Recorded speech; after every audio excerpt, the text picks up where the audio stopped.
Hey, Geoff, you know, in the same way that it's been, what, 3 decades since a Canadian team won the Stanley Cup, it's been since 1954 since a Canuck took this tournament. That was Pat Fletcher. I know, it's a transition for you. You got a bunch, though, available to you in this tournament. You got Corey Connors, Adam Hadwin, Mackenzie Hughes as well. Do you have a favorite bet on the DK Sportsbook? It could be a top 5, top 10, prop, whatever it is.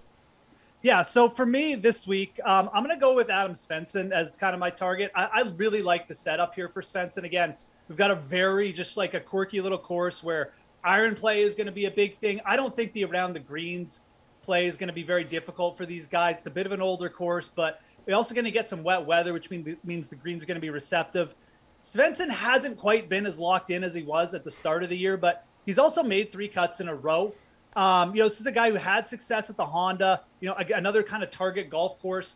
I think Svensson for like a top 40 play is very interesting. You can get him for top 40 at plus 170. You can get him at top 20 for plus 500. You can even get him for a top 10 at plus 1400. Am I expecting Adam Svensson to come out and win this event? No, absolutely not. But as a placing bet, it does seem like his odds they're pretty big for a guy who's coming into his National Open. He's made 3 cuts in a row, and I think he very much suits this golf course well. He's gained strokes putting in 3 straight starts as well. That putter just keeps getting like even just a little bit above average. I think you could see an uptick from him this week. So Adam Svensson going to be my placing bet, and the main Canadian I'm looking at for things like top 20, top 40, and even top 10.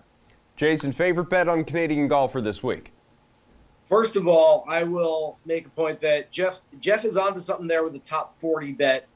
Those are really nice bets this week. We talk about Justin Thomas, Scotty Scheffler, Rory McIlroy in the field. This is as top-heavy a field as you'll ever see. So just because we have some superstars doesn't mean that this is a really good field. This one goes way deep down the priority list. And so you've got a lot of guys who just don't play PGA Tour events on a regular basis. We've got a whole bunch of sponsors exemptions, a lot of Canadian players who are given these exemptions. So if you see a guy, Adam Svensson's a great example, a guy who's a pretty good PGA Tour player, who's had some nice finishes on the tour this year. Top 40s are really nice plays this week because there's just not a whole lot of depth.